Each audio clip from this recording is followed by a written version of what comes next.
Hi, and welcome to Carolina Varsity's look at the 2013 season. This is a preview of week 4, and this is the third video. I'm Dale Ross. And I'm the pet man, Matt Morrow. We're going to lead this video with a big one out of South Carolina in Rock Hill, District 3 Stadium. Byrnes, who's nationally ranked in some polls, comes in to play Northwestern, who's nationally ranked in some polls, and number 1 in the Power 15, soon to be updated on Wednesday. You got two teams that like to throw the ball, spread teams, and they're more known for their offense than their defense. So the keys are going to be similar for me here. The key for Northwestern, get some pressure on the Byrnes quarterback. Now, Byrnes will throw a lot of screens, as will Northwestern. But still, they're going to throw downfield at some point, and you got to be able to disrupt the timing of that Byrnes offense to kind of get them off rhythm a little bit. I think the key for Byrnes, I would say pressure the quarterback, but I don't want to be redundant. So they've played in some big time environments, but I think this is going to be another big one. I think you're going to get some people coming down from Charlotte since it's a Friday night game and CMS plays on Thursday. So I think for Byrnes is to get out to a quick start. You want to get Northwestern behind, have them play from behind a place where they're not normally used to playing from, especially in their home stadium, District 3. Put some pressure on them, and you never know what may happen. I've seen Byrnes about a half a dozen times over the last decade.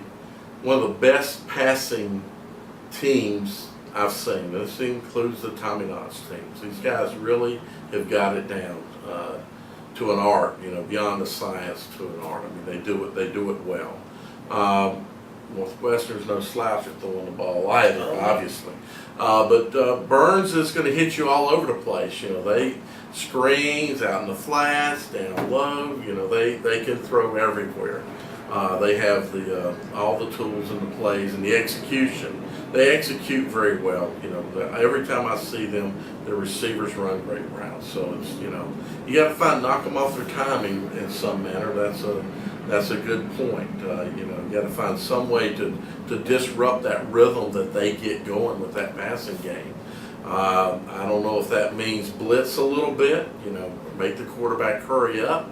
Don't give him time to find all of his options. They put a lot of guys out. He's got a lot of options, and he'll read them. So make him rush his decisions. So you said the same thing. Yeah. I said it just a little bit differently. But when you got when you got two teams that live by the pass, and they just really played outscore you. Yeah. That's what you got to do on the defensive side of the ball is try to disrupt that in some manner. Some of the Northwestern teams in the past have been better defensive teams, and I would tend to think that Northwestern may be. When you get into these high-scoring games, sometimes the other team just scores because it's the pace of the game. Pressure the quarterbacks, another game that's on my might see list for Friday night. I know you're going to be there. I will be there. Great ball game. I can't wait to see it. Providence at Myers Park is the next game we'll take a look at. I think this will be another good game to watch. This is another Thursday night game, CMS game. Myers Park, I think the key for them, this is going to be a real interesting key here. I think they're really going to have to get some pressure on the Providence quarterback. Providence's offense is starting to come into its own here. And Coach Harden does a real good job in mixing in runs from spread looks. And I really think, and sometimes you don't blitz to stop the pass. Sometimes you blitz to stop the run. And I think that's something that Myers Park is going to have to do in this game to kind of keep them off balance a little bit, because one of the things that concerns me about Myers Park is the front seven, and I said that in the preseason. So if you sit back and try to play conservative, I think you're going to play right into Providence's hands. So that's one thing that I really think they have to do here to try to win. Key for Providence against Myers Park, I think you really gotta be able to control the passing game. Clay Norris throwing the ball really well, as we saw last week with the 3 touchdowns against South Met.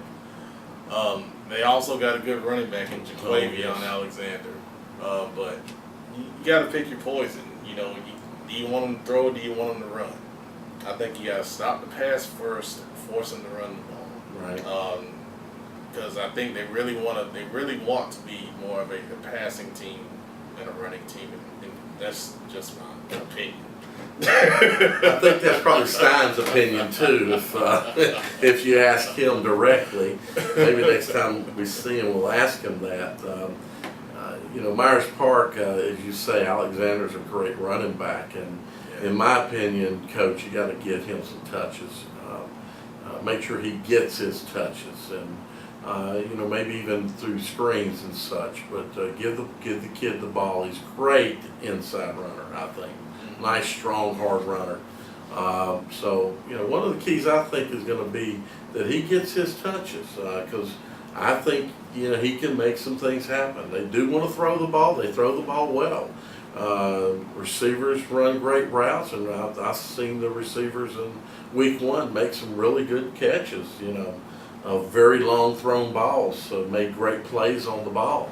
And they're going to do that. That's Coach Stein. What he did at Olympic, and he did at East, and he did at Sun Valley, he's going to do here. And I'm sure he's just more refined. So, you know, that's the key for Providence, is going to be able to control that, because he likes to spread the ball around. You know, they'll throw the ball anywhere.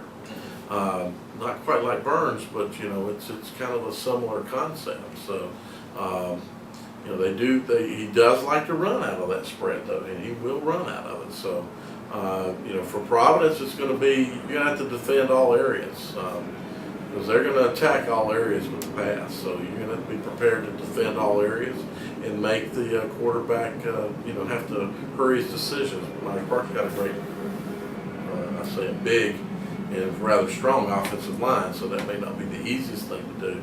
Of course, the key for Myers Park's going to be to, you know, there is to make it block. So Providence, throw the ball. You know, that's we know that, like you say, that's again, that's a hardened thing. Right. They like to do that as well. Kind of similar thoughts on how they play. They've got what they think is a great wide receiver in Prohl, and so, you know, somebody's got to lock him down and stay on him. He's one of their go-to guys, and you're going to need to get some pressure on the quarterback. Providence can run the ball though, so you got to watch for that. They will run out of that. Yeah. Single back, and you know, you'll see them run out of it. You know, I think on Providence on defense is they have to find a way to keep their secondary from having to be involved. So. Good rival. I think this is a good rival game. This is a traditional rival. Sure is. All right. We'll take a look at Garinger at Vance. And honestly, I don't have too much to say on this one. The key for Vance is, I say this a lot when games like this. I think you got to work on the passing game. I mean, you're going to be able to run the ball against Garinger. So work on your play action passes, maybe even some drop back passes. Refine those things, and mix in your runs when you need to. Key for Garinger, just go out and try to get better. It's been a tough season so far. You just got to keep fighting, and just keep working on what your coaches are teaching you, and just try to get better each and every play. So I think for Vance, maybe early on work on some of this other stuff like Pat Man says, but give thought to subbing a lot earlier than you normally would, and maybe even do this in the second quarter, and get some of your other guys some play time. Game experience is everything. Yeah, this is going to be kind of like a practice, but it's a practice in the other colored jersey, and those guys are kind of fast. They're going to be faster than your JV guys. You're going to have a lot of JV guys. They ain't going to get to play this Thursday night. Give them some play time. So build you that experience that you need for depth. That's my game plan. This is an opportunity. Get my scoring done in the first quarter, because you're going to be up 28-0 first quarter, I think.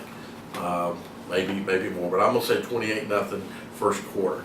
No offense, Garinger, it's just the way it is. So work on those other things to build some depth. For Garinger, guys, just go out and execute.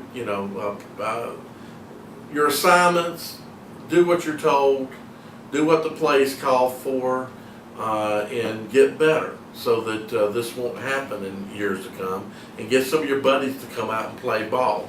23 ball players is what I counted. There may have been a couple more, but you don't have many ball players.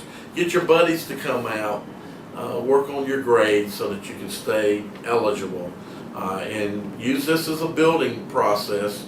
Everything, your coaches say it, now I'm going to say it. You got to get better every play, every day, every game. You just got to continually work to get better if you want to be able to compete with these other teams. That's really it.